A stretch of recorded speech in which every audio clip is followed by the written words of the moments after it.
لقاء قرب ربي بك روحي وقلبي قد صار رمضان مبارك لكل مسلم شهر الذي فيها ينزل القرآن Happy Ramadan for all Muslims. mbokk yeeg xarit yi ñoo ngi leen di nuyu dañuy am mbégte bu mag saa su ne di feggoo ak yéen ci émission album Ramadan. Alors j'espère que vous avez passé un très bon week-end. Alors c'est un plaisir en tout cas de retrouver notre frère Prince tout en rouge aujourd'hui. Mais yaa xam est-ce que xam nga lu may seet. waaw. sama chéquier. chéquier bi ngay seet. mais Ndeye Ndiaye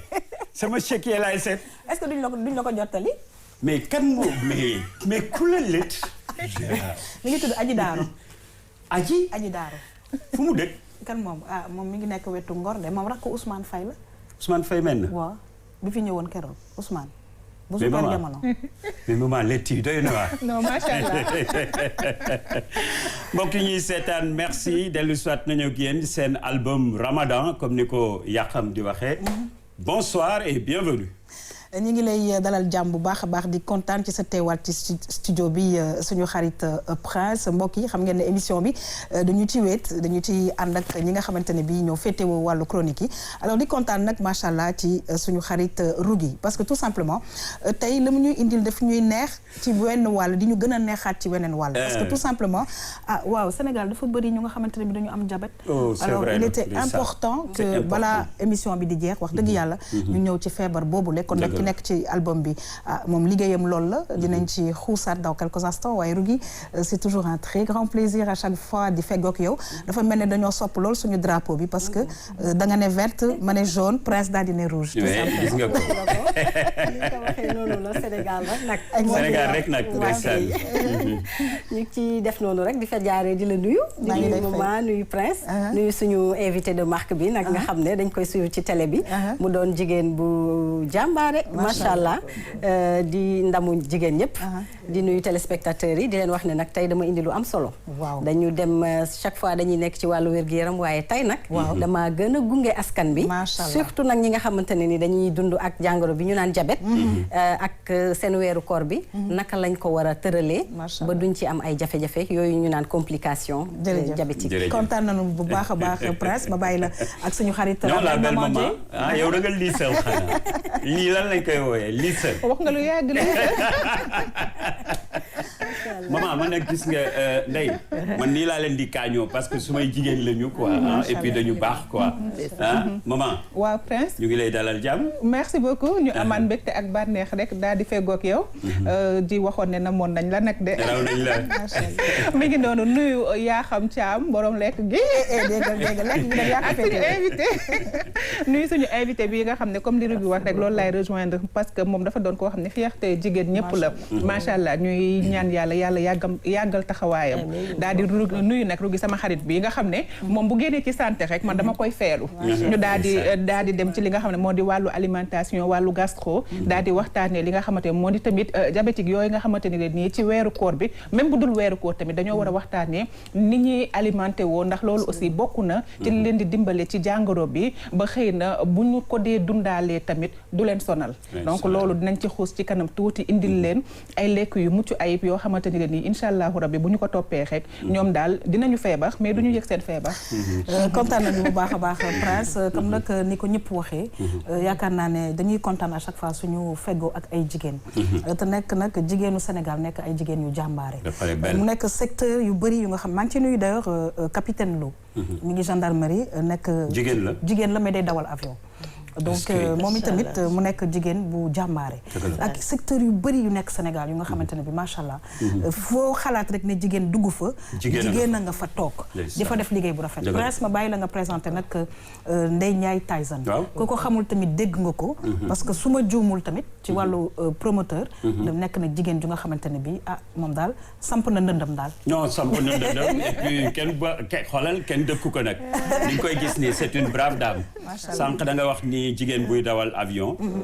mais ba pare jigéen ciy tëgg làmb également ñëw toog suñu wet. Exactement. ñu am ay jigéenu journaliste am ay jigéenu présentatrice donc Sénégal jigéen ñi ñoom gàcce galaam mais kii moom dafa ñëw ci stylam ñëw ak façon boo xamee ni moom la comprendre lam su ko neexoon ay jean lay sol sol ay training mais dafa resté ci africanité am dafa resté ci rester femme. Voilà. Elle est restée femme. Absolument. Et ba pare nag nekk ci milieu les hommes. Souvent dama koy faral di wax ni ku tàng xol wala ku pare histoire ñu ni ngay mel ni Ndeye Ndiaye Tyson. Ah bon? Il est dessus. Ah bon et pourquoi? Ndeye Ndiaye ñu ngi lay nuyu nee na mais et pourquoi ñu ngi lay nuyu. waaw mais baa leen di sant bu baax a baax ñu sante yàlla julli ci Seydina Mohamed sangub sang yi. ñu ngi ñaanal suñu waajur yi bu baax a baax di ñaanal sëñ Mountakha Bassir. mu yàgg fi loolu te wér di ko ñaanal sëñ Babacar ak kilifay diine yëpp. di baalu àq tamit si weeru koor gi di baal ñëpp di ñaan yàlla mu nangul ñu suñu jaamu yàlla ñu teewe ko at yu baree bari te ñaan yàlla li nga xam ni moo fi nekk di jàngoro ji fii lëmbe ñu ñaan yàlla mu ànd ak weeru koor wi dem ci àdduna bi yëpp mais maa ngi lay nuyu di presse di la ziyaare bu baax yow yaay suñu góor yaa xam maa ngi lay nuyu di la ziyaare di la féliciter tamit bu baax a baax maman maa ngi lay nuyu macha allah kaar di nuyu rugi tamit di leen ziyaare seen taxawaay rafet na tamit ndax nit bu nekk santé mooy lépp doomu aadama lépp loo mën a am soo wérul rek doo yëg ni sax am nga dara kon yaakaar naa ne yàlla nañ yàlla may wér te li ngeen di wax yàlla na leen ñëpp dégg mais maa ngi am kontaan te mbégte bu baax a baax da ngay tontu yaa xam li mu wax yaa xam lu mu wax nee na ku bari histoire rek ñu ne ngay mel ni Ndeye Ndiaye tey. non yaa ko wax ma ne ko waaw dëgg la da xam nga gis nga ñu ngi noonu dem. yaa xam nag daf la xaw a waaw c'est normal may magam. c'est normal c'est normal. mais xam nga lu koy indi ba sax yenn saa yi daf may reetaanloo mais xam nga nag ay banlieusards lañ de. waaw gone Pikine lañ xam nga il faut ñu xaw a pànk tuuti. waaw mais xam nga li koy indi mooy xam nga làmb ni ko nit ñi xamee. dóorante la ndax mbër yi balaa ñu kontaan rek tey jii ñu ni yóbbu nañ ko ardo te xam nga ardo ku ñu fa yóbbu mooy koo xam ni moom xam nga metti na lool et puis d'ailleurs waaw ardo la waaw ardo médecin la en fait waaw médecin la dañ lay yóbbu ardo voilà waaw léegi nag loolu moo waral làmb xaw a metti si côté boobu noonu ndax mbër bi balaa moo kontaan ñu yóbbu ko ardo même amateurs yi seetaan ak fans club yi dañ koy waxante ci sëñ bi mais sama mbër moo la yóbbu ardo affaire yu demee noonu te ardo ñëpp xam nañ ni médecin la boo xam ni moom buñ la fa yóbbu rek teppi nañ la wala dara fekk si kii xam nga mu ngi noonu affaire làmb la ba tax na soo si nekk jigéen nit ñu bëri image boobu rek la ñuy gis dañuy gis ni image bi làmb dafa tàng waaw boo si nekkee jigéen dañuy dee ni mais ni làmb ji tàngee rek noonu ngay tàngee et puis dafa nekk liggéey boo xam ne liggéeyu góor la te xam nga métier góor moom dafa am yu sedd waaye am na yoo xam ne seddul waaw sport moom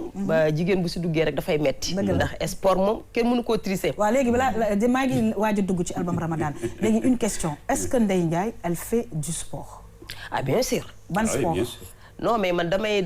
def marche nag mais dinaa dem fu mel ni camp ba fële na le fa laay defee sport waaw fii ni Liberté 6 waaw damay def chaque ngoon damay dem mais matinal samedi ak dimanche damay dem parc Hann waaw xam nga lu tax ma laaj la ko parce que c'est important jigéen boo xam ne dafa nekk ci làmb sport la dugg beeg génn bi jaabante bi ak régler affaire yi faaw vraiment nga nekk en forme waaw mais mënul ñàkk pour pouvoir le faire suñu liggéey daf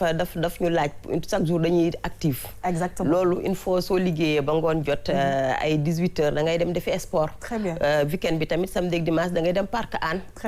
def marche ndax xam nga làmb moom coono kese la. macha allah def loolu ndax mi ngi xam wax nga parc Hann tout simplement Prince gis nañ ne que foofu vraiment yaatu na. dex a ngi fa et cetera. voilà donc voilà on respire bien on fait extrêmement bien le sport là-bas. ñoo ngi lay sant di la gërëm di ci jaare nag di nuyu képp ku nga xamante ne bii mbër nga. képp ku nga xamante ne bii famille mbër nga wala yaa ngi toppatoo mbër. mbokk yi ñu ñëw nag yegsi ci album Ramadan su ko defee page bi nga xamante ne dañ koy tourné tey benn diabétologue la ñu seeti woon ak suñu xarit Rougui mbokk yi ñu dem dellu si waat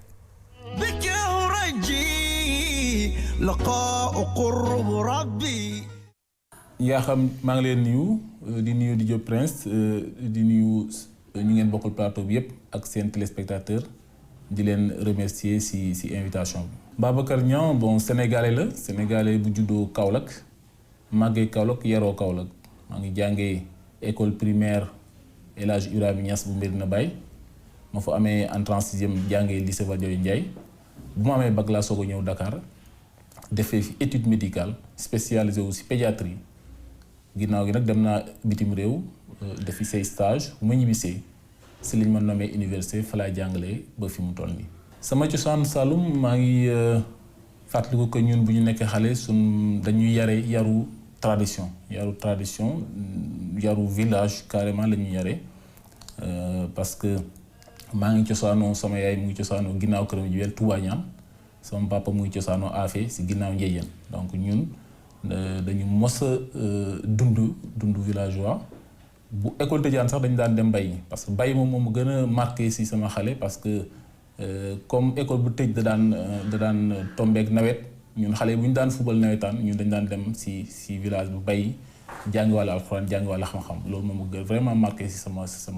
parcours xale yi. maanaam ngoyaan bi moom comme ni ñu koy waxee ñun yaru daara lañ amoon daanaka boo xoolee ñun suñ famille daara la woon donc musique sax dañu daan wax musique dafa arab daañu ko déglu bu ñu daan déglu ngay déglu musique sax dañu leen wax taxul nag ñu ne musique dafa baaxul waaye nag ñun suñ famille moom bokku ñun suñu ay tëgg ak ay yooyu yëpp dañu ko daan ay bu ñuy nekk xale ñun daal si daara yi lañ gënoon nekk façon cosaan bu gën a neex nag mooy que ne ñun lu ñu daan dundee mooy lu ñu daan bay dañ daan bay du dundee donc lu ñu daan bay loolu lañu daan dundee donc su lekk yëpp si loo xamante ni saal nañ ko daan bay fa lañ ko daan def lu si ëpp dugub la boo xoolee cere daal mooy li nga xamante ni ba léegi man sax mooy sa lekk bokk na si lekk yu ma gën a bëgg cere ak lépp loo xamante ni si cere lañ koy defee xaw ma fàttali ko ñeleng boo xamante ni maafee boo xamante ni ñàng tang bi si sànqal lañ koy defee sànqal dugub donc ñeleng aussi bokk na si lekk yi nga xamante ni ba daan nañ ko lekk bu baax Saloum.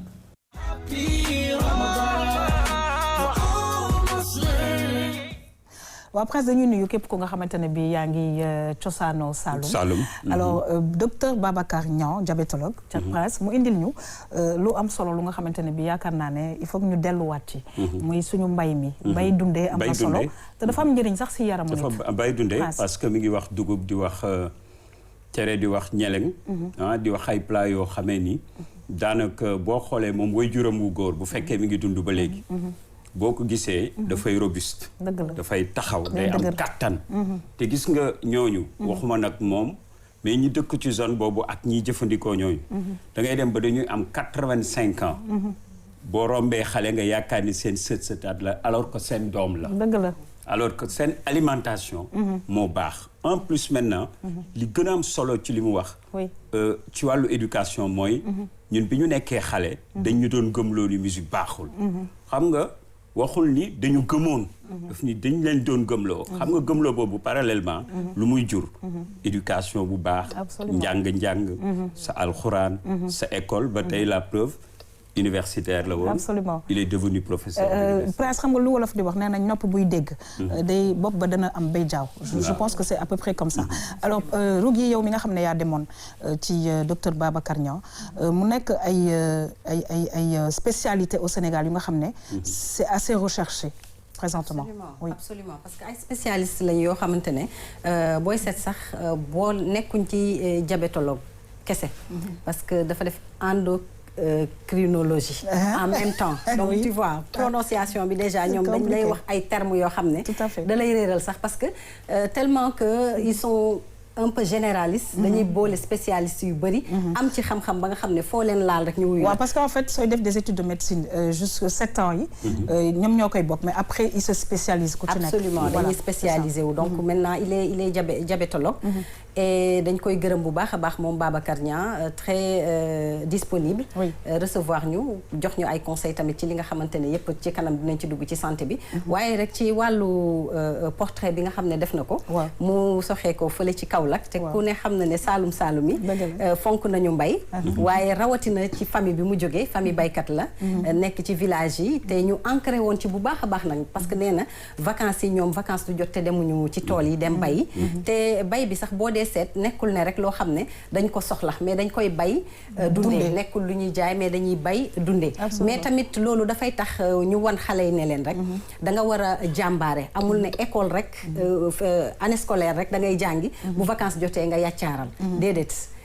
pàccum année scolaire dafa am waaye tamit vacances yi da leen di wan ne rek dañoo war a motiver gën a góorgóorlu surtout góor ñi mën a dem tool bay seen waar. alors maman damay ñëw ak yow ci dafa tudd benn togg bu ñuy wax ñeleñ mais li sànq suñu xarit gi wax dafa doy waar parce que vacances yi dañu daan jël xale yi di leen yóbbu pour ñu bay léegi nag suñu doom yi su vacances jotee tablette télévision toog lekk obésité tout simplement. dafa doonoon lu am solo xam nga mag moom lu mu dañ naan mag jar na bàyyi ci réew parce que mag lu mu def rek am na lu tax mu def ko comme ni ngay gisee alxuraan lu ci yàlla def rek am na lu muy jëriñ loolu la lay mag lu mu lay diggal rek am na lu muy jëriñ ci yow des fois mu tere la dara sikkal loolu sax pour bëgg nga bàyyi ko fekk sa njëriñ rek moo tax donc loolu noonu tamit ñun parents yi dañ ci am part de responsabilité bu mag parce que ñun ñii tey même bu ñuy wax ci wàllu alimentation sax ay fondé ay laax mais ñun doo dugg kër kenn ba fekk fa dugub donc tey jii nii naka la ñu mën a waxee xale yi que ni dañu wala naan fondé dañu war a lekk laax te ñun suñu bopp mënuñu sax araw. waaye ñeleñ boobu man mii di wax ak yow dama xam lan mooy loolu. mi ngi noonu donc léegi responsabilité bi nag si ñun lay ñëwaat yaa xam ñun ñoo war a xoolaat suñu bopp parce que xale yi ay xale lañu. ci li ñu leen di tàggat ci loolu noonu ci la ñuy màgg. donc ñun ñoo am responsabilité wan leen. plat yi nga xam ne existé na fii ci dëkk bi ba pare doon loo xam ne daf leen di indil santé bu bari li muy indi ci seen yaram ci ay richesse ñoom sax xamuñu ko ñun ñi sax xamuñu ko très bien nañ ci bàyyi xel alors Ndeye Ndiaye gis nga suñu portrait bi tey suñu diabétologue bi donc sànq maa ngi koy wax c'est vrai muy man ak keneen ñeleñ par exemple ñi ngi koy wax damay wax sama dëgg man xaw ma ko et il y a d'autres plats yi nga xamante ne bi richesse bi am na solo te ñun xamuñu ko au Sénégal donc je pense que il est temps que ñu ku xamul fu nga jëm ñu delluwaat fa nga xam ne foofu la ñu jógee. waaw wax jaanju noonu wax ji ferenku laayu na xam nga li may wax chaque jour daf ko wane tey jii nii si docteur li mu wax. xam nga nit ki da ngay fonk li nga doon. dëgg la te ñu dañoo bàyyi suñu culture. te culture jàmbur ba nga jëm da ngay tañaxe rek. mais doo ko mës a xam. ndax ku nekk la nga nàmp rek. moom ngay taxamti ko xam nga ñun dañoo bàyyi li ñu moom. dem jëli ji li ñu moomut. xam nga suñu maam yi ba ci suñu yaay yi sax. jàngoro yi am tey ji ñoom xamuñu ko.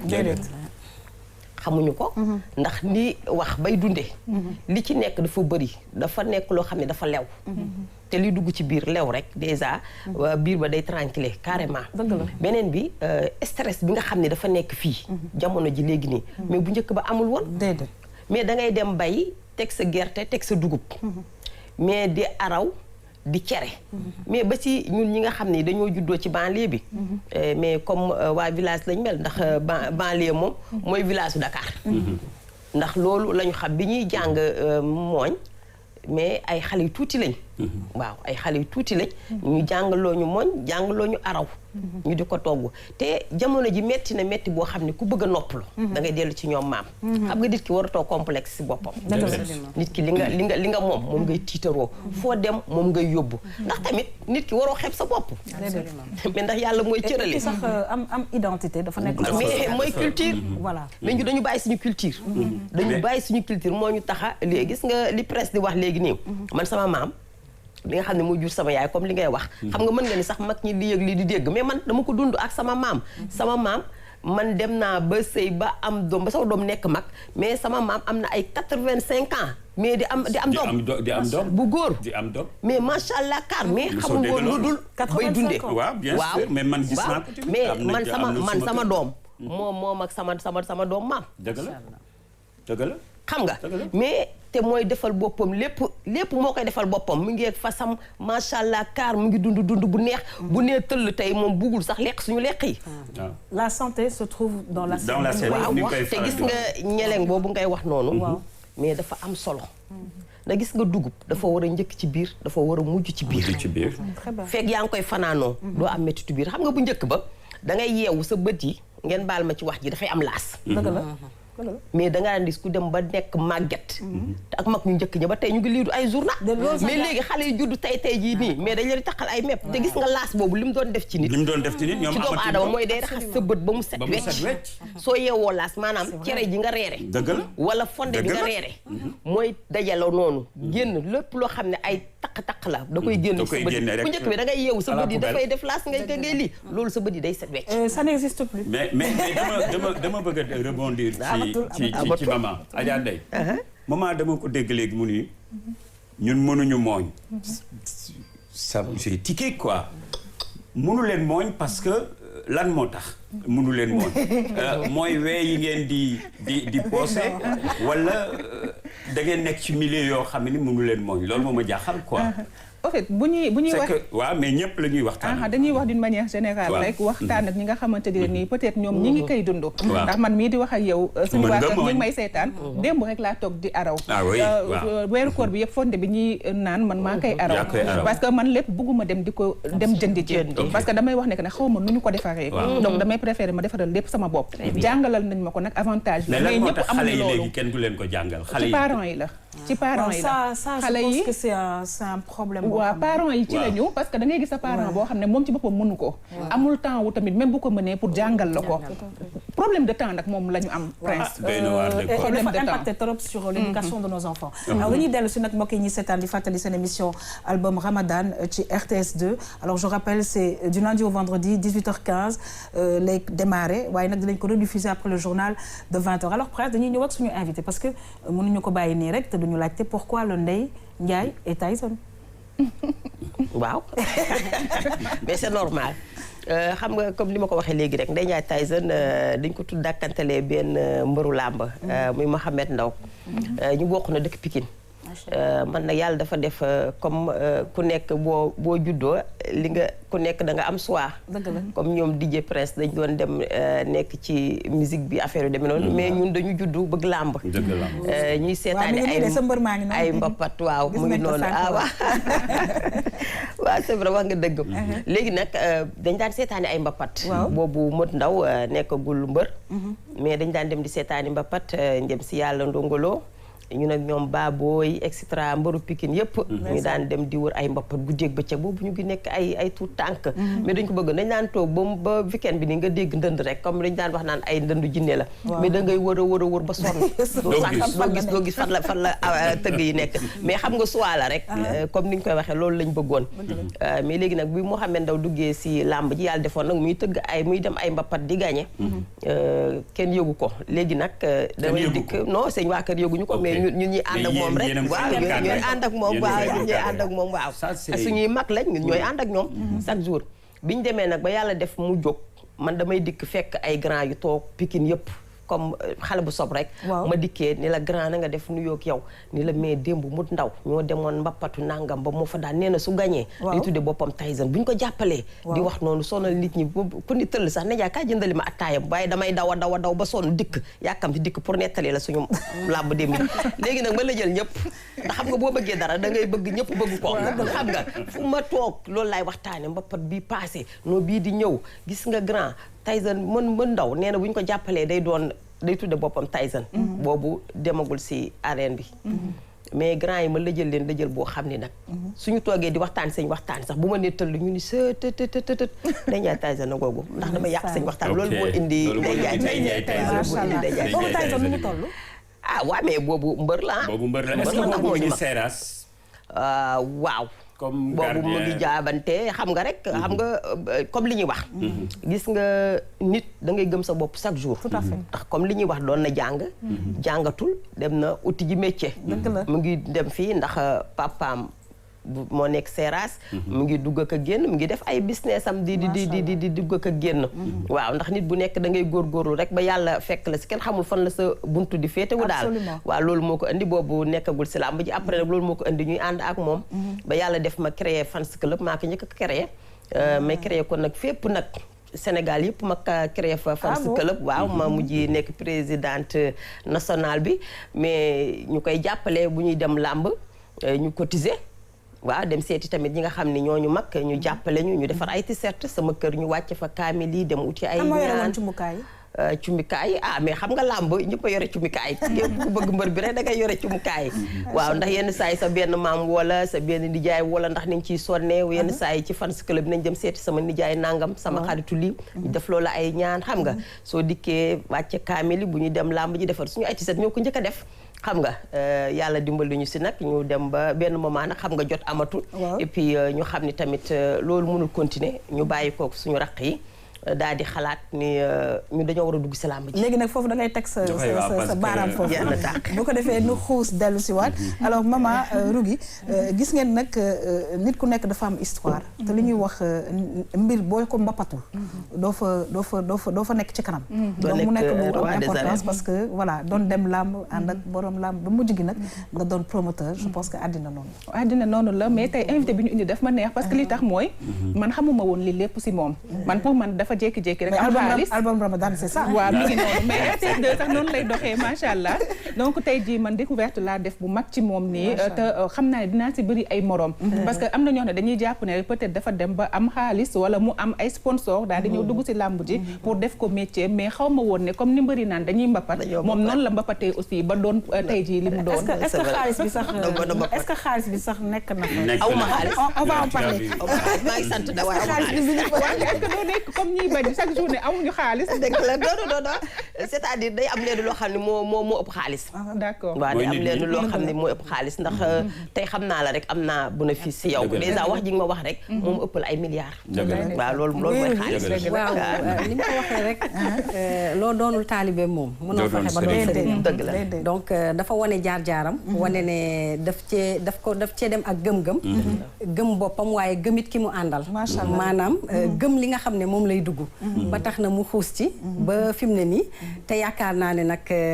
mbégte rek la ñuy jox de. parce que saa su ne nag bu ñu ko gisee ci làmb bi même bu tëggul làmb sax. mbégte la ñuy am ndaxte doon na koo xamante ne vraiment jàmbaar la ci li muy def. macha allah muy une fierté justement pour les femmes. alors mbokk yi seen émission album Ramadan dañu def rek lu dul delluwaat tourné waat Prince beneen page. ak ki nga xamante ne bi mooy suñu invité tey muy le diabétologue docteur Babacar Niang c'est parti.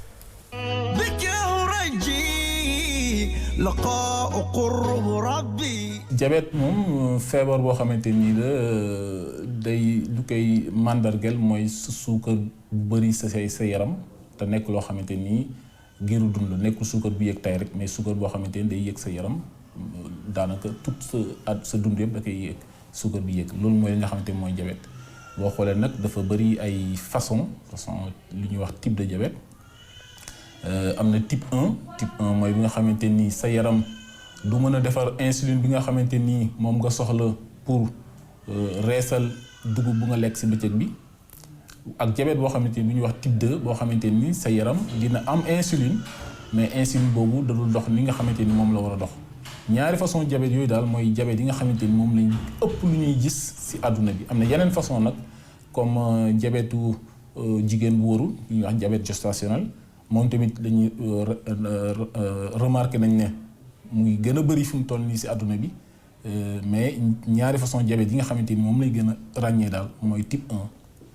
ak type 2 diabète ak corps dañ ci def bëri lu ñu ci gëstu fi mu toll nii gëstukat yu bëri wax nañ ci ba fi mu toll nii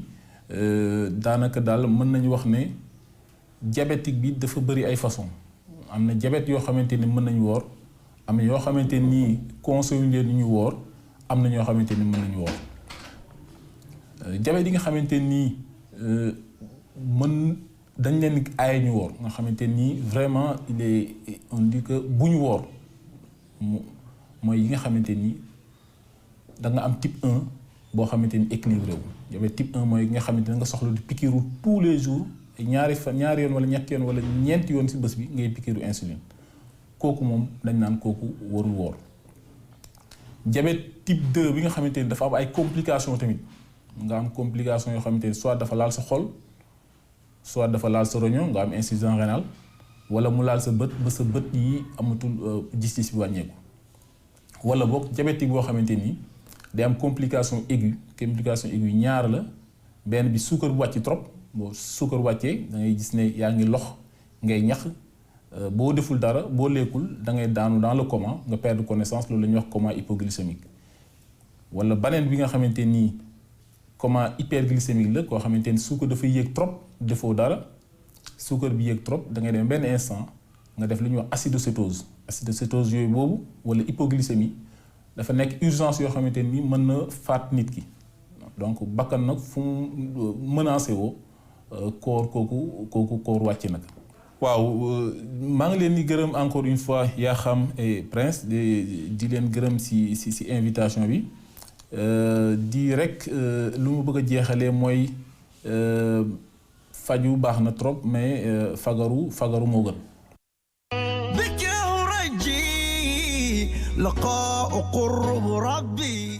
waaw Prince dañuy kontaan bu baax a baax. ñu ngi koy fay waaw ci vraiment docteur bi ñu ngi koy fay di ko gërëm di ko sant. parce que Prince nag je pense que il est temps que ñun ñëpp ñu am information yi nga xamante ne bi war nañ ko am. ci wàllu diabète alors Rougui dafa ñëw ci diabète de type 1 ñëw ci diabète de type 2 waaye ñëw ci beneen diabète bi nga xamante ne bi jigéen ñu wérul ñi léeg-léeg daf leen di faral di dal. boobu nag yaa xam mooy diabète gestationnel. ñu war ko bàyyi xel bu baax a baax parce que am na jigéen yoo xamante ne bu ñu ëmbee. la seen diabète di génn. mu ñuy am ay traces. dem ba am ba suukar bi yéeg. ba nga xam ne day mel ni dañoo diabète waaye bu ñu wësinee ñu ci bari day bàyyi. day bàyyi. ah oui am na ci ñoo waa day bàyyi day dem. am na ci ñoo xam ne nag bu ñu wësinee day continuer. mais pourcentage bi bàyyi moo ëpp. waaw moo ëpp diabète gestationnel moom pourcentage bi nga xamante ne boo accouché mënuñu ne 99% parce que yenn saay nekk na loo xamante ne nii c'est hormonal. d'accord mooy diabète gestationnel boobu ñuy wax ci ëmb bi rek lay feeñ. mosoo am diabète mosoo am trace. mësa sucre mësul yéeg. wala mësul wàcc. léegi nag boo demee ba nga xamante ne accouché nga mu bàyyi tamit dañ lay jox ay tegtal. ne la après accouchement tamit da ngay def test. d'accord xool ndax diabète gestationnel bi ci la yem wala ndax sa diabète dafa continuer. suukar bi réguler. nga xam ne yow mi kat amoo woon diabète juste c'était pour la grossesse. d'accord loolu la ñuy wax diabète gestationnel. loolu du laal bébé bi. très bien déedéet du laal bébé bi. du laal bébé bi mais loolu lu koy causé. jar na tamit ñu wax lu koy causé mooy hormones yi. parce que xam nga boo ëmbee sa hormones yi day déréglé wu. yu bari daf lay arrivé. te nekkul woon sa yëf. da ngay bëgg a lekk yu bari te nekkul woon sa yëf. da ngay am changement ci sa yaram. ñii am yaram ñii di jeex. ñii di ñuul ñii di xees. ñii di am karaw donc hormones yi day perturbé wu carrément ba nga xamante ne moo tax lu nekk mën na cee feeñ mais diabète bi nag doon na loo xamante ne day tiital docteur yi bu baax a baax ñu ciy bàyyi xel day am tamit signe de diabète ci bu xale bi booy faral di am doom yoo xam ne dañu am poids dañu am yaram waaw dañ naan la nga surveiller sa bopp bu baax a baax wala sax boo amee mbokk boo xamante ne mës naa am diabète tamit dañ leen naan mën na nekk hérédité par hérédité nga am diabète boobu mais alimentation bi xam naa dinañ ci ñëw dinañ dellu si waat ci alimentation bi damay wax ne léegi-léegi il faut que ñuy consulter bu baax médecin yi parce que am na ñoo xam ne dañuy xaw a dëgër bopp ci benn côté mooy non man dama war wóor alors que il a bien expliqué ñi nga xamante ne bii dañu par exemple insulinodépendant mooy ñiy pikiiru woor waru leen mais léegi-léeg nga taseeg ay mag yoo xamante ne bii ça peut être compliqué. waaw mais diabète nag moo mel noonu gis nga en général ñi diabète ñëpp ñu baal ma ci wax ji dañuy dëgër bopp liñ leen di tere. c'est vrai loolu rek la ñuy bëgg. am naa benn sœur boo xam ne. soo ko teree. moom day dem si kii. mais day làqatu frigo bi. waaw par exemple nga lax. day dem si frigo bi jël ba pare ñu ma maa ko jël. naa ko waaw loolu daf da leen ciy xiir boo xam ni. ñoom sax duñ ko tey. absolument waaw duñ ko tey liñ leen di tere. day mel ni dafay nekk si comme jigéenu wérul rek boo gisee dara nga xam ni doo nekk ak sa sago. il faut nga jël loolu mais comme ni mu ko waxee rek fàggoo gën faju ndax am na yenn yoo xam ni loo bëgg woor day am moment boo xam ni woor daf lay wàcc. waaw daf lay wàcc ndax lu la yàlla teg la. du yow loo teg sa bopp. te boo feebaree yow doo sonn. mais sa famille ñooy sonn. ñu bàyyi xel ci famille bi. bu baax a baax. liñ leen tere ñu di ko bàyyi. day am solo dañ ci war a bàyyi xel bu baax dafa wax lu am solo. ndaxte gis nga diabétique yooyu noonu koor gi ñoom dañoo defee ne parce que bu ñu woorul ils se sentent exclus maanaam dañu mel dañ leen a beddi. nit ñi sax en général wala mag yi même seen âge mën na toll foo xamante ne wala amuñu sax feebaru diabète mais ñu ànd ak beneen jàngoro. wala mag rek dab leen. mais dañuy defee ne bu ñu woorul bokkatuñ ci kër gi waruñoo toog ak nit ñi te xam nga koor nag dafa nekk moment yoo xam ne dañuy toog dafay xumb lekk yi ñu teg ko ku nekk di laal fii di laal fee waxtaan beeg ñoom seen donc dafa am benn culture boo xam ne moo ci nekk fii ci Afrique ba nga xam ne ñoom bu ñu ci bokkul rek day mel ni parfois dañuy am regret dañ leen a beddi wala dañoo amul jom donc loolu moo tax ñu ci bari même bu ñu feebaree tamit du ñu gis feebar boobu te diabète dafa nekk feebar boo xam ne moom la ñuy wax maladie silencieuse et sournoise dafa naan tekk di liggéey li muy liggéey am na ci ñoo xamante ne sax dañuy xëy rek mu feeñu leen am na ci ñoo xamante ne ci ëmb lay déparé am na ci ñoo xamante ne ci xale surtout léegi nag c'est le moment ñu wax nit ñi ne xale yi ñi ngi am diabète bu baax a baax a baax nañu moytu li nga xamante ne mooy sucrerie te Ramadan dafa bokk ak loo xam ne ni togg bi day bari suukar si day bari ñamu suukar yi ñam yi nga xamante ne dafa niin li ñuy wax les aliments gras dafa bari beurre yi fromage yi yooyu yëpp dañ koy faral di lekk moo tax ñu naan leen daal ku ci mënul na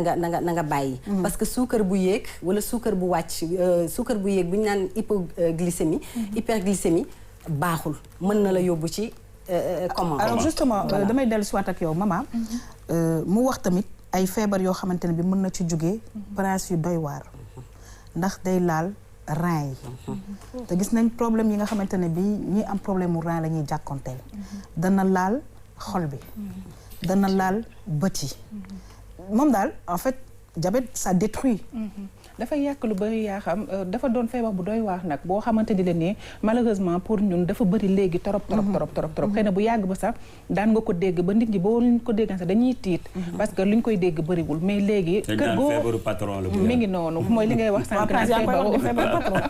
yaa ngi koy wax sànq mais léegi nag moom nekkatul patron wak ko pauvre ñoo si bokk yem parce que malheureusement ñëpp dañoo bokk rek ci ndiiru gi di wax sànq ñu leen neex la ñuy lekkee te yenn lekk yi gën a bon aussi tamit dañoo gën a accessible donc loolu noonu yëpp dafa doon cause yi nga xamante ni leen nii moom moo gën a tax diabète bi daal di fii bëri te li muy yàq dafa bëri yéen a ngi wax léegi sax si mag ñi nga xamante ni leen nii dañuy bëgg di woor te ñu leen koy tere seulement ñoom xëy na dañuy jàpp ne que ne man par exemple ki ma si xam day jàpp ne doon na mag dañoo gën a jege yàlla li ñu dund dootuñu ko dundati donc dañuy bëgg a jël seen dund bi yëpp consacré ko ci jaamu yàlla et tout donc bu ñu woorul dañuy jàpp ne que ne seen jaamu yàlla dafa des alors que yàlla moom moo ñu ëpp yërmande moom moo ne boo feebaree rek bàyyi absolument mais yaa xam balaa ngay dem xam nga yaa xam elle aime bien dire la santé dafa nekk dans l'assiette mais góor ñi ñu ci gën a bari dañuy faral di wax Adja Ndeye Ndiaye ni kii day wax ni lekk bu bon bi feebar yi mais li ci gën a bari góor yi dañuy jàpp ni jigéen ñi ñoo ko dugal ci biir kër gi te muy dëgg jigéen ñoo ko fi dugal jigéen ñi ñoo ko dugal ci biir kër gi mais kañ la ñuy am solution ba jigéen ñi comprendre que ni ñoom it dañu war a wér ñun ñëpp ñu wér quoi dellu démb rek c'est tout coow li mooy dellu démb rek xam nga buñ comme dañoo bàyyi li ñu moom dem uti ji li ñu moom dañuy tañax-tañaxi rek coone bii ñu dal yëpp ak mettit beeg coone yëpp yenn saay nit ñi duñu am lu ñu dundee mais lan moo leen ko teg seen bopp xam nga tey li docteur bi wax léegi nii Babacar mais nit ñi dañ daan bàyyi di dunde ba pare lekk yi tamit ci biir kër yi yooyu lañ war a defaraat te loolu du kenn góor ñi defuñu ko ndax góor ñi dañu uti dépasse rek lañ mën mais jigéen ñi ci biir kër yi ñoo war a xool li ñuy lekk comme li seen waajur yi daan jëfandikoo démb ak barki démb mais pourquoi pas tey duñ ko mën a jël di ko jël mais loolu suñ ko doon def am na ay famille yu bëri yoo xam ne mais ñu ngi dund cosaan boobu ba tey de mais oui waaw yii dal nit ñi te gis nga balaa ngaa xam ni feebaru diabète dafa metti noo nga am ci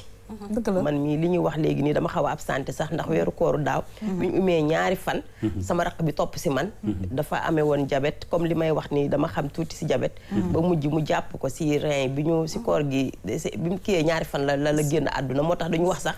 ma absenté te loolu nit ki bu demee ba egg foofu mais yow doo nekkati sax moom sax moo lay tane ndax bokk ak nit wala nga xam nit ak la nekk ca biir hôpital ba nga xam ne da ngay toog nit ñi mais dañuy ñàkk seen bakkan yi comme doo comprendre benn salle da ngay toog gisandoo ñaata personne ci problème mu rein yooyu mais loolu dañ ko war a sóoraale comme xam liñ naan fàggoo gën faju lekk yi si biir kër yi moom lañ war a njëkk a sóoraale. mooy gis nga suñu ceeb yi. jigéen ñi doon waaw soldat jigéen ñi gis nga suñu ceeb yi. waaw moom la ñu war a dem jëli ji li nga xam ne ñun ñoo ko bay. ñoo ko moom soo imaginer boo añee léegi ceebu waalo yi nii. mais tuuti ngay toog mu digérer. te dafa neex sax nga am sa jàmm. suñu diwlin yi ñuy togg. nga xam ni da nga koy bàyyi mu ñor bay jëf-jëfi. nga doog ko rosi. déjà loolu. mais lan moo tax ñu koy bàyyi mu ñor mooy li ñu la wax rek mais il faut nit ñi ñu waxaat ak ñoom ñu dellu si démb gis nga mag ñu njëkk ñi yéen ñi nekk Ndar mais taalaale lañ daan def. dëgg la absolument mais ceeb yooyu noonu imagine nga tibb sa loxo nga añ si nii ba pare. mais da ngay raxasu ak saabu def lépp ba ngoon même xet bi. dafay des si sa loxo mais léegi loolu amatul. waaw transformation yi moo doy waar. mais moo doy waar mais loolu lañ war a bàyyi. yoretuñ ko nuñ ko defee. mais lépp voilà c'est-à-dire tout a été transformé. alors damay dellu si ak yow nag Ndeye Ndiaye Tyson mbokk yi di fàttali ne mooy suñu invité ci album Ramadan ci wàllu santé mbër yi. parce que loolu tamit c'est extrêmement important est-ce que par exemple di ngeen jànkonteeg ay mbër yu nga xam ne dañoo am diabète. waaw am na nag mais bëriwul. warul bëri parce que pour nga nekk mbër il faut nga dem defi ay tests. waaw et puis sport bi tamit daf leen di jàppale ci yu bëree bëri. d'accord sport yi da leen di jàppale te xam nga mbër. li ngeen xamut li gën a baax si nit si doomu aadama dañ koy jëfandikoo muy cere ji ak fonde bi. d'accord même bu ñu leen di fay 100 millions. mais mani la ak loolu leen mën a fay loolu la ñuy gën a jëfandikoo. ok cere ji nii dugub moom la mbër yi di gën a jëfandikoo ndax loolu dafa am solo ndax ñoom lu ñu mën a lekk ba pare dañuy jël seen bool fonde naan ndax loolu li muy def ci sa yax mais dara mënu ko dara mënu ko boo gisee ñu am yenn force yi loolu moo tax mais topp ñu ay suñu genre lekk yi nga xam ne xam nga moomuñu ko dañ ko roy rek ba fi mu ne nii buñ la tegalu lool sax doo gis yow li nga xam ne moom nga moom mais ñoom feebar na fépp la am mais ñoom rarement macha allah kaar yàlla na yàlla xeb dolli ngay gis ñu am même feebar diabète. et justement par rapport ak loolu tamit Rougui je pense que loolu dinañ ci mës a ñëw aussi. mooy que non seulement lekk bi mais aussi le temps de sommeil. nous l'avons plus tout simplement parce que ñun ñëpp mën ak keneen a ci yem. au lieu ñu nelaw temps boobu ni nga koy passé ci sunu portable yi. et c'est extrêmement dangereux pour la santé. mbokk yi di leen sant di leen gërëm bu baax a baax Rougui soo amee looy dolli ci wàllu santé bi ñu xuus ci émission bi. xanaa rek li Ndeye Ndiaye wax dafa am solo. day wax ne rek comme ni olof di wax dijj dëgëra ko gën ndax léegi dañuy dijj rek di dem waaye kenn dëgëratul dalay wan ne lu ndaw bu la laalee rek waaw dijj dëgëra ko gën rek ko wax weeru gi dëgg rek a wax ku ci rëyul rek defe nga ne nekkuloo si jàmm alors que c'est même pas conseillé ñuy jël poids boo xam ne da ngay jékki-jékki rek dalay solu loo xam fu mu jóge fekk nag yaa ngi gaañ sa biir gaañ sa bopp te fekk nag yëgoo ci dara te maladie yu mel nii yëpp comme ni ma ko waxee c'est des maladies sournoises yoo xam ne day nelaw bés bu yeewu day fekk ne parfois c'est trop tard. très bien et puis doo ko yëg sax da ngay yëg ba si yàgg rek def benn analyse rek nekkate stade bu mu toll dafa xaw sori moo tax léeg-léeg di saytu sa yaram tamit macha allah dafay baax mbokk yi ñu xuus ci émission bi nag daal di dem régie dellu si waat et tourner beneen page.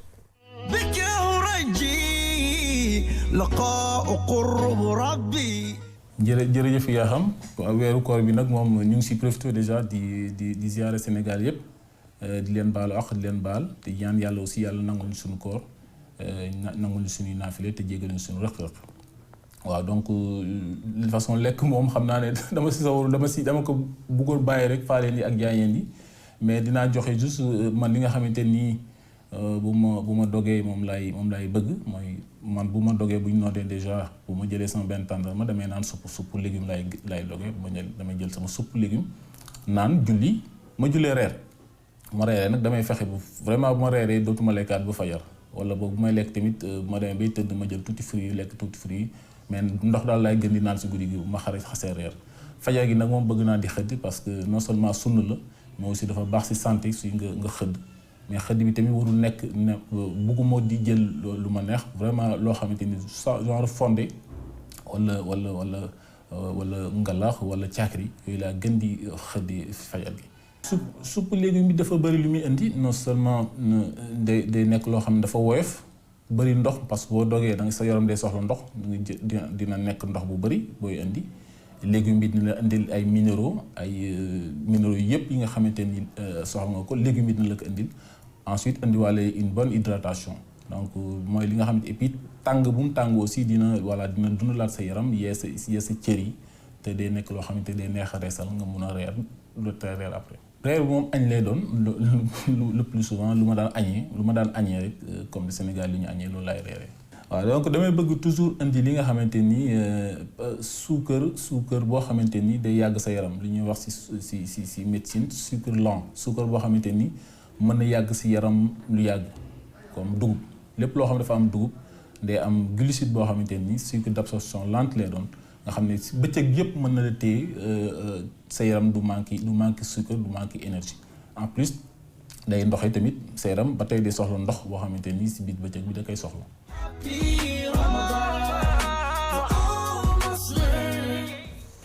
waaw dañuy kontaan Prince ci docteur Babacar Niang yegg si nag ci wàllu gastro avec la belle maman Dieye alors maman dégg nga lu mu wax nee na xëdd nekk na tamit lu am solo mais ak la ngay xëddee waaye ñëw na tamit ci ay soupe ak ay légumes yu nga xamante ne bi dafa am apport nutritif bu extraordinaire soo dogee daf koy am soo dogee parce que comme li ñuy wax chaque jour fii nii rek mooy que ne boo dogee da ngay soxla ndox bu bari parce que journée bi doo naan loolu moom moo tax donc ngay naan soupe bi ngay naan jus yi nga xam ne dañ koy préparer normalement pas comme ni ma leen waxee woon keroog nga xam ne dañuy baxal yëpp ba ñàkk vitamine yi ci nekk yooyu noonu yëpp ñu koy bàyyi xel mais li ëpp solo mooy ndox bi ndox moom dara mënu ko remplacer bien vrai que ne yi ma wax yëpp yu baax la mais ndox moom dafa doon loo xam ne moo gën jus bi moo gën lépp bu ñu jógee si loolu nag ñu daal di xuus ci li nga xamante ne moom moo di ci diabétique yi nga xam ne seen alimentation moom xaw na ute ak ñun ñi nga xam ne xëy na yàlla nattoowuñu feebar bi ñoom seen alimentation dañ ciy gën a privilégié gën ci sopp ñuy lekk li nga xamante ne moom moo di légumes yu bari parce que légumes yooyu noonu da leen di dimbali crudité aussi tamit lu leen di dimbali lay doon mais aussi tamit ñuy lekk fruits yu bari parce que loolu noonu yëpp bokk na ci li leen di dimbali pour que ñu dund ak feebar bi te xëy na duñu ko sentir lu bari ndax ceeb bi ñuy wax tata mi ngi koy wax sànq rek ceeb bi nga xam ne ñi ngi koy bayee ca réew yeneen yi di ko fi indi bokk na ci li gën a tax sax bu la dalul sax mu dal la rawatina nag bu la dalee ba pare moom baaxul ci yow donc même ceeb bi ñuy bay fii nii tey bu ko nit waxee lekk dafa am benn portion rek boo xam ne moom lañ la wax ne da nga limité wu pour lekk loolu noonu da ngay gis yi duñ ko respecté non kenn du ko respecté mais loolu moom moo wax parce que bu ñu ko deful rek da ngay gis ne que ne rek mën nañu jékki-jékki am attaque wala ñu am malaise boo xamante ni la nii mais ñoom lu tax duñu respecté cette cuillère yi xam nga comme li d'une part aussi dafa neex d'une part dafa neex a comprendre xam nga li tax mooy nit moo bëggul ku koy limité nit ci boppam moom moo bëggul loolu neexaay bi moo tax dëgg la waaw des fois mu doon neexaay bi sœur bu boo xam ne dafa am neexaay baa ngi ci neexaay baa ngi ci man de mbana moom xam naa ne neexaay bi tax muy continuer li gën a am solo tamit mooy comme ñun ni ñuy faralee ñun ñi nga xam ne amuñu feebar bi ni ñuy jëlee 3 repas par jour ñoom li gën mooy ñu jël 6 portions ci journée bi ñu bañ a jël 3 repas yi waaw ñu bañ a jël 3 yi ñoom ñu jël 6 moom moo gën 5 ba 6 loolu moom moo gën mais aussi ñu koy respecter chaque jour même heure bi ñu jëlee woon yeneen yi démb ñu jël ko tey maanaam mu am ay heure fixe may ma tuuti ma dem si sunu invité bi gis nga heure fixe yooyu indil nañu problème de santé yu garaaw yoo xam ne parce que kenn mu ne la je mange à midi wala je mange à 20h alors que bu njëkkaat moi je me rappelle suñu kër ñun 20h30 bu journal télévisé RTS di tëgg table bi mi ngi ci table bi mais ça on respecte plus non loolu gëj nañ ko respecté depuis Salimto waaw Salimto waaw rek ñëpp añ xam nga lekk moom boo ko defee pare ku ni ko olof di waxee dafa war a rees balaa caale nee na teguwaat dafa war a rees mais bu njëkk ba yow dalay teel a yeew 8h di nga ndékki ñuy jàngi dem jàngi midi comme li ngay wax ni Salimto foo ko mësaana dégg ak fu mu la mën a fekk da ngay daw ndax añ baa nga tege fu ñu jullee timis ba pare da ngay reer boo reeree ñun dañ daan joganalu comme ni ñu koy waxee dañ daan joganalu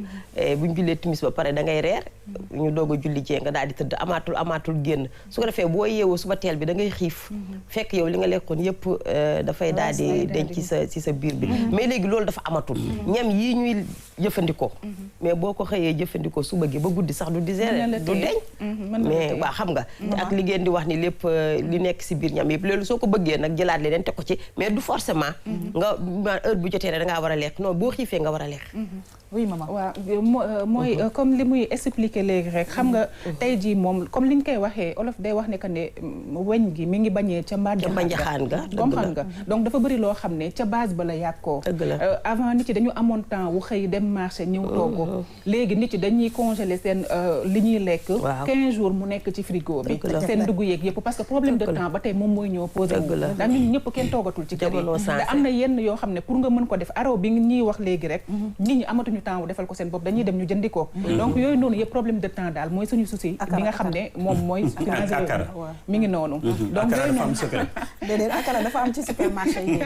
lépp fa am mais nag leen tamit temps amul mais tamit ñun tamit dañu tayal ñun ñoo war a aménager wu xool naka la ñuy defee ba war def ci lépp loo xam ne dañu war parce que njaboot tamit amul lu ko ëpp solo li ngay daw lépp am na solo mais njaboot ëpp loolu mi ngi noonu mooy daw ci sa njaboot xëy donc bu ñu ñëwee ci ñi nga xam ne tamit mooy diabétique yi ma wax leen rek seen alimentation li ci gën tamit mooy ñuy lekk tamit légumes verts yi nga xamante ni moom mooy haricot moom mooy li nu mu tuddati petit pois ak li nga xamante ni moom mooy lentille yooyu noonu yëpp dafa baax ci ñoom pour ñu koy consommer ñu bàyyi tamit boisson gazeuse yi ñu bañ ko di naan yaa ngi comprendre des fois tam bu ñu lekkee ba guddi jot ñu jël seen persil daal di koy infuser daal di koy naan yooyu noonu yëpp dafay raxas seen deret yi donc ñu siy bàyyi seen xel parce que tamit macha allah fii suñu dëkk bi naat na naat boo xam ne li ñuy faj yëpp mi ngi fi mais dañ ko dul xam Ndambe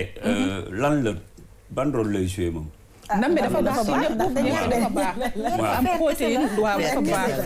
kese la surtout ci xale yi nag anémie dañ lay digal na nga lekk ñebbe boo amul foie wala viande rouge bi nga xamante ne da nga koy lakk noonu rek mu saignante da ngay jël ndambe wala lentille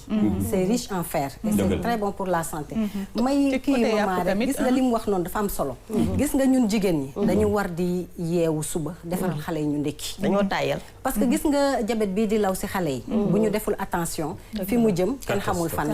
la parce que du ñu lekk le matin dañuy xëy jox leen xaalis ñu dem école jënd lu leen neex la ñuy jënd mais li ñu gis rek la ñuy jënd waa kay léegi ñuy consommer tamit li nga xamante moom moo di ginaar moo gën yàpp xar bi moo gën aussi yàpp yenn charcuterie yooyu noonu yëpp ginaar bi moo ko gën ak dend xëy na tamit dend bi moom c'est pas trop accessible mais buñ ko amee moom moo gën ci seen santé donc yooyu daal mooy yi ma leen indiloon tey pour que ñi nga xam ne dañoo am feebaru diabète ñu bàyyi ci xel ñu xam ne seen alimentation lu am solo la ci seen wérgu yaram ñoom bokkuñu sax ak ñun ñi nga xamante ni de nii dañ koy naxasaale ñoom il faut que ñu respecter régime bi nga xamante ni moom lañ leen tegal parce que loolu mooy sàmmonteeg ak seen wérgu yaram mais ginaar gi ñu njoñ ko ba mu baax wala waaw déedéet jarul sax njoñ nañ ko daal di lakk rek ñu ngi lay gërëm dina sant bu baax a baax maman dañuy ñëw ak suñu invité bi parce que defe naa ne mënuñu ko nag bàyyi mu dem émission bi léegi mu jeex te duñu wax nag na mu duggee ca nekk promoteur làmb ak yenn anecdote yu ndaw rek affaire yu la fa gën a marqué yaa xam c'est vrai sax temps bi daf ñu dab mais kii mënoon nañu am ak moom plateau bu yaatu parce que moom moo innové affaire fans club gis nga ñoom Paris Niane ay 81 Super Étoile fans club ak grand yi nekkoon Louga ñoom Ousmane Sow Faye bi fi jógee léegi fans club Super Jamono mais moom bi mu ñëwee dafa ne fans club plus c'est-à-dire da ngay nekk fans club ba pare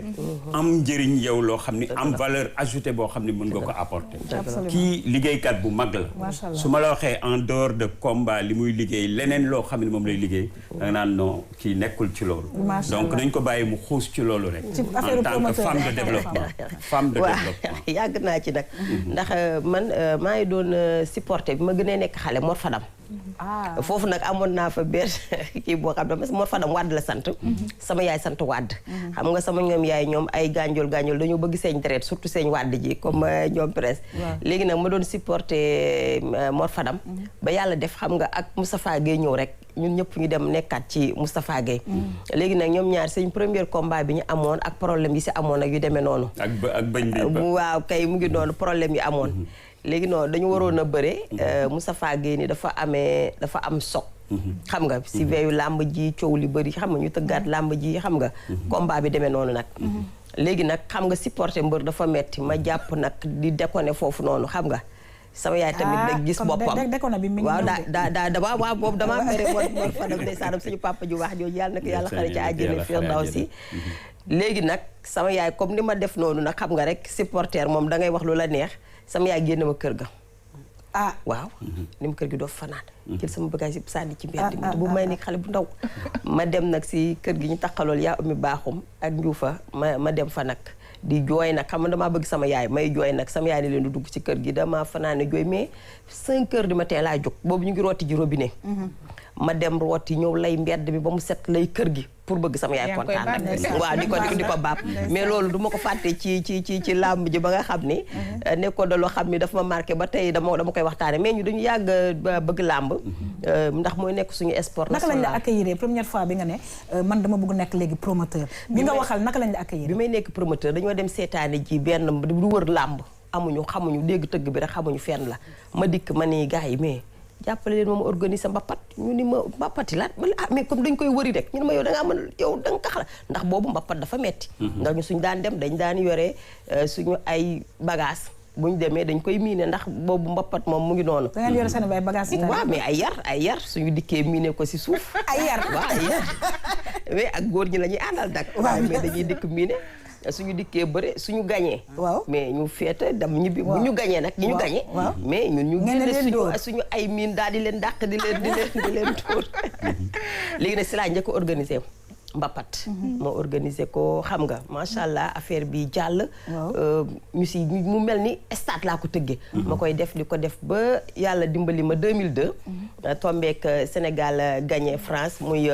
31 mai boobu noonu après tombé juste loolu jàll ma daal di def benn làmb dijjee ko jour yi muy fête bi nga xam ni fépp fu Sénégalais nekk rek sentiroon nga ci bopp mooy bi Sénégal dooree France 1-0 foofu laa njëkk a tëggee làmb ma njëkk a tëggee Ousa Sow ak Ousmane Diop ci laa leen njëkk a fay ci laa njëkk a tëggee làmb nag ku ne ma fay la 1 million mais làmb ji 2002 làmb ji nag accueillir ma jàppale ma ku mel ni ñoom Sama Mangane nga xam ni moom Sama Mangane waaw ñu ngi koy nuyu chaque jour dañuy déggante moom a njëkk a jox micro ni ma waxal ñu jàppale ma macha allah car làmb ji mel ni mais ñëpp ñeewantal ma ndax boobu tamit tout tànk laa ak jigéen bu dugg ci làmb mais keneen beneen jigéen dëkk la boobu léegi beneen jigéen non am na ñu dugg nag mais xam nga comme dafa saf dañuy dugg rek après waaw ndax dafa metti nag waaw justement dinañ dellu si waat dans quelques instants mbokk yi ñu jeexal émission bi ak micro trottoir ak suñu xarit Ndali c'est parti. بك أرجي لقاء قرب ربي iftar safi Ramadan mubarak yaa xam ba tey gis nga maa ngi ci doxantu micro trottoir bi tey nag dama ñëw ba Géejawaay xam nga tey biir Géejawaay laay zalone Alaya Géejawaay laay wër ma daj sama benn waay xam nga ñoom it dañuy def liggéey ba spécial parce que léegi mën nañu télé yi mi ngi ci poche yi quoi ci réseaux sociaux yi ngeen di am télé yi xam nga léegi moom portable yi ngay seetaane te ñoo ciy liggéey bu mucc ayib bëggoon naa xam nag ñoom seen genre yi naka la ñuy liggéey naka la ñu ko dundee koor du wax micro de exclusivité laa leen di jox mais Bécaye nuyu naa la. ziar naa la grand Ndali maa ngi lay ziar wér. ba yaa ngi am jàmm. waaw alhamdulilah macha allah. ñu ngi tey Géejawaay ak Géejawaay info. waaw Géejawaay info moom daanaka ko wax Géejawaay rek nga wax Géejawaay info. gisoo nga ñëw fekk ñu ci mairie bi ñu nekk di liggéey aussi. mu ne xam nga dafa Géejawaay maam secteur bu xaw a complexe la liggéey ci média ci Géejawaay dafa xaw a sensible ci koor gi danañ ci liggéey bu am solo des fois comme da ngay gis ndogu yi xam nga période bi da ngay gis ndogu la lay gars yi ëpp lu woo rédaction bi ñoom dañuy liggéey caméraman yi ñoom dañuy ñëw sur le terrain plus souvent dañ lay woo téléphone am na ndogu bi ñuy def social nga gis comme mairie bi nii ñoom dañ lay woo ci social boo xam ne nga ñëw jàpp ci def couvrir neex na quoi neex na métti na mais sant la quoi. lan nga ragal ci xëdd loo xam ne boo ko xëddee sa koor yàqu. non li ma ci gën a bëgg doo maam lu mel ni suppu kànja sama plat la mais dama koy ragal a xëddee ndax la ndax xam naa tiir gi xam ne da lay xëññat day yéeg voilà jaajëf. Aliou na ngeen di dundee liggéey bi ak koor gi. waaw métti na méttiwul bu fekkente ni yaa ngi liggéey ci jamono ji nga xamante ni doo lekk doo naan déjà loolu métti na mais beneen côté bi du métti ndax déjà dañ koy def ndax amour bi ñu ci am volonté bi ñu ci am déjà loolu dina tax affaire bi liggéey bi ni mu waroon a méttee du ci méttee ndax déjà dara boo ci dugg amour moo tax nga ci dugg te amour boobu tey poussé nañu ba tey dañuy nekk toute la journée ci terrain bi di uti ay information xam nga te liggéeyum site dafa métti y a les vidéos yi nga xamante war nga ñibbi pour monter ko dugal ko des fois montage bi yéex machine yi am problème booy mettre en ligne te mu amal problème loolu yëpp coono yoo xamante ni jànkuwaan ak ci koor bi en plus doo am temps ndogu boo xamante ne peut-être en famille ndogu bu baax reer bi kasa ndax lépp da lay fekk ngay liggéey ci machine nii war a monter ay vidéo war a dugal mettre en ligne heure bi ngay pare heure xëdd ay 6 heures nga pare war a jógaat déjà gars yi dañ laay sollicité du bëree bëri ndax yenn activités yi nga xamante ni peut-être jàpp nañ ne mënut a jàll ci yenn organes yi sites yi la ñuy préféré ñu ñëw ñu jàll leen ñu jox leen lien. faral di xëddee man moom xam nga rek comme séeréer la cere ji laay jël. cere ngay waaw cere ji laay xëddee. cere dina la tiisu. waaw cere ji xam nga dafa diis. ban cere la baase siim bi. non cere bi dañ koy siim def si baase wala mbuum. tey bu ñu doon wax liggéeyu journalisme dafa bëri social yéen koor gi la ngeen ci def social yéen surtout yéen presse en ligne. non presse en ligne ñun déjà nii banlieue info TV moom mu ngi waaj a organiser sax benn ndogu boo xam ne dafay inviter toute la presse locale et su ko defee ñu daal di def benn journée de solidarité boo xam ne ñëpp dinañ ci mën a gis seen bopp. pourquoi presse locale doo ne presse rek ngeen mën ñoo invité waale. waaw mais xam nga tamit ndogu boo ko invité tamit waa RTS ñu nekk fenn ci biir Dakar ñu balaa ñuy ñëw loolu tamit beneen problème la. waaw mais ñoo ngi nii tey fii. voilà mais amul problème ba ça fait location après ñun dinañ leen jël su ko defee ngeen daal di ñëw ñu def benn ndogu bu extraordinaire. jërëjëf Amadou kon ba bis ba incha allah. incha allah mu benn problème. jërëjëf yaa xam jërëjëf ñi ci plateau bi gis ngeen nii la woon tey doxantu bi dañ ñëw ba ci mairie Wakhinane Nimzatt exactement fa lañ defee li ñuy wax micro trottoir ma leen di jox dig daje ci beneen numéro di leen ñaanal ndoguk jàmm di leen ñaanal fanaanuk jàmm yeewuk jàmm uti dërëm làq ngërëm te ñaan yàlla nangul suñu ko jërëjëf.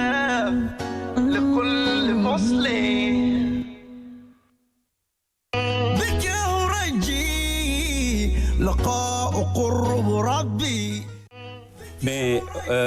Wakhinane Nimzatt mooy chez monsieur le maire Racine Talla. Wakhinane Nimzatt ah. ah oui d'accord tout à fait. ah oui d'accord. monsieur le maire ñu ngi lay nuyu. ah comme foofu la ndaali nekkoon DG mais fële moom monsieur le maire la ñuy wax ñu ngi lay nuyu bu baax a baax. alors Rougui waxtu yi daf ñu dab taf jëlal bagages yi. ah. daf may neex. waaw da lay neex mais jigéen laay sargal. lii mu sol xaw ma lan la luñ koy tuddee. bu rafet de la def ah. bii. waaw. macha allah bii tuddee ko nu la neex rek. ah. bii tuddee ko nu la neex rek. toogal man maa lay jox sargal la. merci beaucoup. merci beaucoup merci beaucoup ak tàndarma bi. merci beaucoup lii xoolal. bari na merci beaucoup. waa kër gee la ko jox. merci beaucoup album Ramadan ñoo la ko jox merci beaucoup jërëjëf. xam nga ñun moom bu ñu la invité nga ñëw bu ñuy dem dañu lay assurer comme ndogu gi jot na déjà. merci beaucoup. duma la laaj nag kan ngay invité ndogu. ñëpp laa invité ndogu la. waaw ñu ngi sant bu baax a baax. kontaan naa. remercier aussi la RTS parce que chaque jour ay plateau lañ ñuy indil pour ñu sargalee ko ñi nga xamante ne bii dañu nekk ci suñu plateau. alors di kontaan wax dëgg yàlla macha allah ci ñëpp. di leen sant ndax dañuy remercier aussi toute la presse sénégalaise parce que je pense que presse yëpp ñi ngi def liggéey bu rafet macha allah ci ramadan bi pour di gunge ñi nga xamante ne ñoo leen di seetaan di ci remercier suñu doom nag Pape Cheikh Diallo bu quartier général nga xamante ne bi moom itamit day faral di tudd RTS di faral di tudd suñu émission bi ñu ngi sant di gërëm bu baax a baax ñu bàyyi la xëy na nga tàggoo ak am loo wàcc fii mais xanaa kontaan rek kontaan dama fekk ay jigéen ñu jàmbaare di liggéeyal seen réew ndax doomu aadama bu nekk waroo xool li la sa réew defal da nga war a xoolal li nga defal sa réew kon dama kontaan bu baax a baax di leen ñaanal yàlla si li ngeen nekk am na solo yal na leen si yàlla jàppale bu baax a baax ndax li ñuy wax ñaari loxo ñooy takk tubéy mais ñaari loxo tamit ñooy takk sër ma leen di ñaanal yàlla jàppale leen ñu teewe ko at yu bëree bëri te kenn bañ a manqué ak Covid bi noonu leen def si làmb bi Covid bi waaw mais xanaa def ni ñëpp def rek waaw def ni ñëpp def rek te ñaan yàlla rek mu jële ko fi mais na la wax moom ban poste la am ci CNG bi wax ko waaw mais ñun de ñoo yore marketing bi te bëgg góorgóorlu rek pour di taxawal ay combat yu bëri chaque mercredi ñu tëgg ay làmb dajale comme président nee na xale yi dañoo war a liggéey ñun tamit ñu dóor suñu wàll si waar bi chaque mercredi ñu tëgg 20 mbër waaw musul am macha allah musul am mais bëgg nañ ko def si kàttanu yàlla le 2 bi lay commencé incha allahu rabbi ñu jéem a góorgóorlu rek pour xale yëpp liggéey. mais di nuyu nag suñu frère Prince. di ko ñaanal mu nekk nit ku baax nit ku yaatu et puis nit ku bëgg nit. ni mu ko xamee woon démb ni mu meloon ba tey ji noonu la mel. ma leen di ñaanal seen émission bi am na solo ndax émission boo xam ne ma fi toogee ba tey maa ngi dégg ngeen di tagg seen yeneen nawle yi. ndax Pape Cheikh Diallo c'est normal mu def loolu ndax fi la dale baax. xam nga ak yeneen ndax àdduna. teraanga kese la. teraanga rek la dañ koy nettali. defante lu baax waxante lu baax xam nga loolu dafa am solo. ku nekk am nga ku la sopp. ku nekk am nga ku la sopp waaw ku nekk am nga ku la sopp yàlla moo bindee noonu. en tout cas kontaan naa Rougui maman kontaan naa bu baax a baax. di nuyu suñu caméraman yi macha allah kar di leen wax ñoo leen ñu dog waa Sénégal yëpp. affaire bi am na solo waaw kontaan naa. ñu kontaan bu baax a baax ci Ndeye Ndiaye nekk promoteur ci wàllu lamb ji. Ivrine tamit maa ngi koy nuyu bu baax a baax sama xarit la bu yàgg Ivrine maa ngi koy nuyu. waaw ndax moom dañoo yàgg lool sax. donc di ko sant bu baax a baax di ko ñaanal yàlla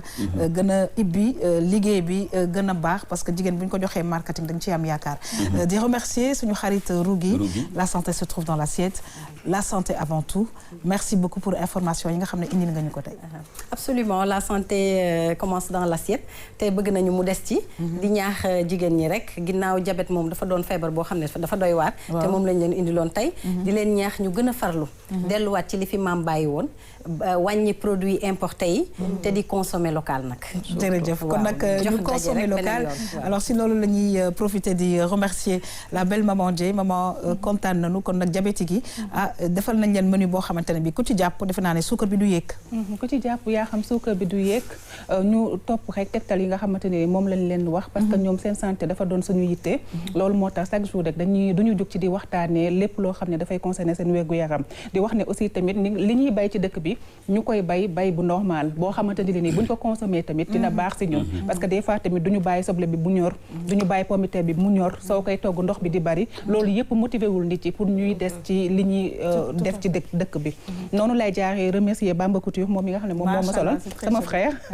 numéro téléphone am nekk 77 419 32 32 merci beaucoup yaa xam. jërëjëf Prince ñoo ngi lay sant bu baax a baax Prince ñu ngi lay sant di la gërëm bu baax a baax et Prince nag est habillé par son fils Momo lui aussi nekk Sen TV donc ñu ngi koy nuyu bu baax a baax. mais yaa xam nga lu ñuy def suñuy ñëw léegi dañuy indi benn yi ñuy peser suñu bopp di xool ndax wàññi nañu wala nu ñu koy tuddee balance balance léegi ñu xool est-ce que koor gi yow am na loo wàcc loo perte je crois maman ndax xam na lu mu perte dina si baax de Rougui yow am na loo perte waaw am na léegi su ko defee ñu teg balance bi très bien bon ça a été un plaisir merci Ndeye merci également yow am la c'est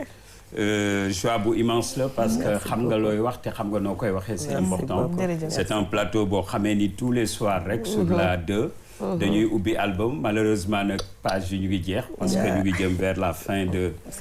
mois de Ramadan mais ça a été un grand plaisir en tout cas jërëjëf yaa xam jërëjëf merci beaucoup yéen itamit yéen yi nga xamante ne bi yéen a safoo RTS 2 ñoo ngi leen di gërëm di leen sant di remercier toutes les équipes techniques yi nga xamante ne bi saa su ne dañuy ànd ak ñun di leen jox rendez-vous inchallah suba pour beneen émission album Ramadan bonne suite des programmes sur la RTS 2 au revoir.